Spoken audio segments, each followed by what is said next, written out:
बाबू जगजीवन राम जी, राजेंद्र बाबू, जयप्रकाश नारायण, श्री बाबू, इस सब के योगदान को हम कैसे भुला सकते हैं।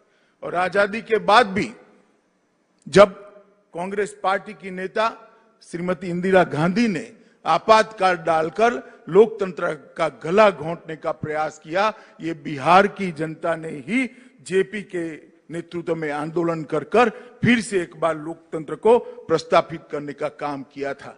आज मैं जॉर्ज साहब और राम मनोहर लोहिया जी को भी याद करूंगा, क्योंकि ये दोनों की कर्मभूमि भी बिहार रही है। ये बिहार की भूमि ने भ्रष्टाचार, परिवारवाद, वंशवाद के खिलाफ हमेशा लड़ाई लड़ी और सामाजिक न्याय के झंडे को हमेशा के लिए बुलंद किया। मित्रों, आज मैं जब आपके सामने ये वर्चुअल रैली के माध्यम से आपके सामने बात कर रहा हूं, कुछ लोगों ने अभी थाली बजाकर ये रैली का स्वागत किया है। मुझे अच्छा लगा कि देर सवेर मोदी जी की अपील को उन्होंने माना और कोरोना के खिलाफ थाली बजाकर जंग के अंदर वो जुड़ गए। कुछ लोगों ने इसको बिहार की चुनावी सभा कहकर कहा। मैं ये सभी वक्र दृष्टा लोगों को कहना चाहता हूं, इस रैली का चुनाव से कोई स्नान सूतक का संबंध नहीं है। ये भारतीय जनता पार्टी है जो लोकतंत्र में विश्वास रखती है। भारतीय जनता पार्टी है जो जनतंत्र में विश्वास रखती है, जनसंवाद में विश्वास रखती है, जनसंपर्क में विश्वास रखती है। अब जब कोरोना की महामारी के सामने हम सब लड़ रहे हैं, कैसे संपर्क हो सकता है? तो क्या सब अपने घर पे बैठे रहे? हम जनसंपर्क का हमारा संस्कार गंवा दे? हम जनसंपर्क के संस्कार को बचाए रखना चाहते हैं। मैं जगत प्रकाश नड्डा जी, भारतीय जनता पार्टी के राष्ट्रीय अध्यक्ष जी को बहुत बहुत बधाई देता हूं कि 75 वर्चुअल रैली के माध्यम से देश भर की जनता का हर मंडल तक संपर्क करने का उन्होंने जरिया प्रदान किया है। और ये रैली कोई चुनावी रैली नहीं है। ये रैली कोई राजनीतिक दल के गुणगान गाने की रैली नहीं है।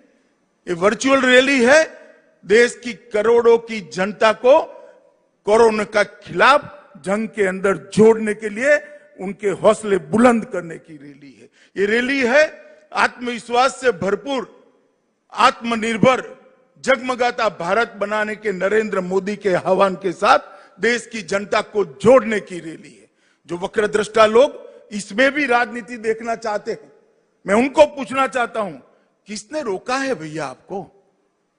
दिल्ली में बैठकर मौज करने की बजाय पटना से दरभंगा तक एक वर्चुअल रैली ही कर लेते। किसने रोका था? मगर मैं इन पर ज्यादा समय जाया करना नहीं चाहता। मित्रों, नड्डा जी ने भारतीय जनता पार्टी के कई नेताओं के माध्यम से देश में 75 वर्चुअल रैलियों को आयोजित किया है और मुझे भरोसा है ये वर्चुअल रैली के माध्यम से न केवल भारतीय जनता पार्टी के करोड़ों कार्यकर्ता परंतु करोड़ों करोड़ों की देश की जनता का संपर्क कर आत्मनिर्भर भारत की हमारे मोदी जी के आह्वान को हम सफल बनाने के लिए जुट जाएंगे, जनता को भी जोड़ेंगे और कोरोना के खिलाफ जो लड़ाई मोदी जी ने छेड़ी है इसमें विजयी होकर भारत फिर से एक बार आत्मविश्वास के साथ आत्मनिर्भर भारत के रास्ते पर चल पड़ेगा। इसलिए मैं सभी कार्यकर्ता को कहता हूं कि कुछ वक्रदृष्टा लोग कुछ भी कहे, हमें हमारा रास्ता चलित करने की जरूरत नहीं है। हमें हमारे रास्ते पर चलते जाना है और हमारे लक्ष्य तक हमारा संघर्ष चालू रखना है। मित्रों, आज इस रैली के माध्यम से बिहार के लाखों कार्यकर्ता और जनता भारतीय जनता पार्टी के इस मंच के साथ जुड़ी है। मैं सभी को मनपूर्वक प्रणाम करना चाहता हूं, क्योंकि जब कभी भी भारतीय जनता पार्टी के नेता नरेंद्र मोदी जी बिहार की जनता के सामने अपनी झोली लेकर वोट मांगने आए, मोदी जी की झोली को आपने वोटों से भरकर पूर्ण बहुमत दोनों बार दिलाया। और वो पूर्ण बहुमत जो आपने दिया, जो विश्वास दिया, मोदी जी को जो साहस बंधाया, मोदी जी पर आशीर्वाद दिए, इसी का परिणाम है कि पूरा पूर्वी भारत, न केवल बिहार, पूरा पूर्वी भारत आज विकास के रास्ते पर चल पड़ा है। 2014 में मोदी जी ने कहा था कि भारत का विकास जो अब तक चला उसमें पश्चिमी भारत और पूर्वी भारत के विकास के अंदर बहुत बड़ा अंतर है। आजादी के समय जीडीपी के अंदर पूर्वी भारत का योगदान बहुत ज्यादा होता था, परंतु आजादी के बाद कुछ इस प्रकार से सरकारें चली जिसने पूर्वी भारत को पूर्णतया देखा नहीं, इसके विकास से अपना मुंह मोड़ लिया और परिणाम यह आया कि पूर्वी भारत पिछड़ता गया। मोदी जी ने ये 6 साल के अंदर करोड़ों गरीबों के जीवन में प्रकाश लाने का एक प्रयास किया है। इसका सबसे बड़ा फायदा अगर हुआ है तो मेरे पूर्वी भारत के लोगों को हुआ है, पूर्वांचल के लोगों को हुआ है, बिहार के लोगों को हुआ है, बंगाल, उड़ीसा और उत्तर पूर्व के लोगों को हुआ है। मित्रों, जब मोदी जी ने पहली बार संसद के अंदर कहा कि मेरी सरकार गरीबों के लिए काम करेगी, मेरी सरकार दलितों के लिए काम करेगी, मेरी सरकार आदिवासियों के लिए काम करेगी, मेरी सरकार पिछड़ों के लिए काम करेगी, तब कुछ लोगों ने इंदिरा गांधी को कोट कर कर कहा था कि इंदिरा जी भी गरीबी हटाओ की बात करती थी, इंदिरा जी चली गई, गरीबी वहीं की वहीं रह गई। मगर उनको मालूम नहीं था ये भारतीय जनता पार्टी का नेता नरेंद्र मोदी के बोले हुए वचन है, वो जो बोलते हैं वो करते हैं। और आज देखते देखते आयुष्मान भारत के तहत देश के 50 करोड़ लोगों को 5 लाख तक की सारी स्वास्थ्य सुविधाएं फ्री ऑफ कॉस्ट देने का काम नरेंद्र मोदी जी ने कर 50 करोड़ लोगों के जीवन में एक उजास भरने का काम किया है, उजाला भरने का काम किया है। आज 50 करोड़ लोग, चाहे छोटा बच्चा बीमार पड़ जाए, बूढ़ी माँ बीमार पड़ जाए, बूढ़े पिताजी बीमार पड़ जाए, उसको चिंता नहीं है कहीं से लोन लेंगे साहूकार के, वहां से कुछ पैसा जमीन गिरो कर कर ले आएंगे, अपना मकान गिरो कर कर ले आएंगे, वो जरूरत ही नहीं है। 1 करोड़ लाभार्थी ने अब तक अपना operation free of cost Modi ji की आयुष्मान भारत योजना के तहत कराकर अपने जीवन को नई दिशा देने का काम किया है। उज्ज्वला योजना के तहत 8 करोड़ से ज्यादा माताएं बहनें आज घर के अंदर चूल्हा का धुआं नहीं सहन करती हैं। कोई बुरी आदत न होने के बावजूद 400 सिगरेट जैसा जितना धुआं हमेशा उनके फेफड़े के अंदर चला जाता था और अकाल ही वो अपने आयुष्य को समाप्त करती थी। मोदी जी ने 8 करोड़ गरीब माताओं के घर में गैस का सिलेंडर भेजकर उनके घरों को धुएं से मुक्त करने का काम किया है। हमारे बिजली मंत्री यहां बैठे हैं, 2.5 करोड़ लोगों को 2.5 साल के अंदर सौभाग्य योजना के तहत बिजली पहुंचाने का काम किया। 60 साल की आजादी के बाद 20,000 गांव ऐसे थे जहां पर बिजली नहीं पहुंची थी और 2.5 करोड़ घर ऐसे थे जिनके घर में उजाला नहीं था, अंधेरा था, लालटेन जलानी पड़ती थी। अब लालटेन का जमाना गया है, एलईडी बल्ब का जमाना आया है। 2.5 करोड़ गरीबों के घर में आज एलईडी बल्ब जगमगा रहा है, उनके जीवन को भी जगमगा रहा है। कई माताएं, बहनें, बच्चियां घर में शौचालय न होने के कारण अपने आप को शर्मसार महसूस करती।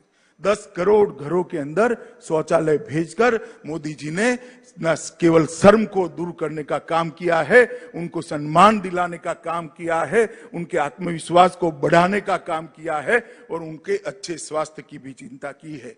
प्रधानमंत्री आवास योजना के तहत हमने लक्ष्य रखा है, जब भारत आजादी की 75वीं सालगिरह मनाएगा, इस देश में कोई भी व्यक्ति ऐसी नहीं होगी जिसके पास घर नहीं होगा।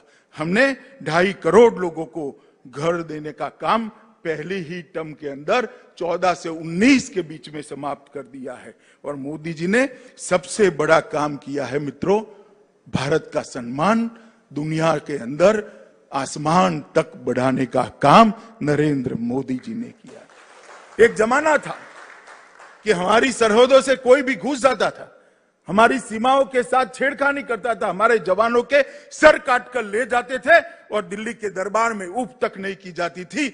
हमारे समय में भी उरी हुआ, पुलवामा हुआ, मगर ये नरेंद्र मोदी सरकार थी, भारतीय जनता पार्टी की सरकार थी।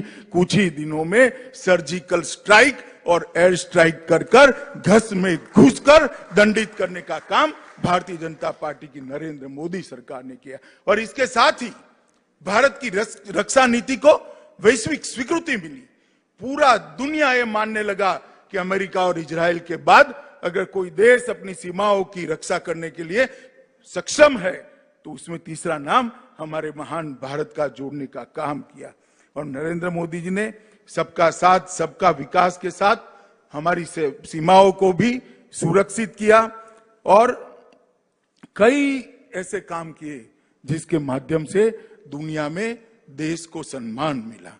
आपने दोबारा जनादेश दिया, फिर से मोदी सरकार बनी, ज्यादा सीटों से बनी, ज्यादा बहुमत के साथ बनी, एनडीए के साथियों को भी सीट ज्यादा मिली और एक 19 से नई पारी की शुरुआत हुई।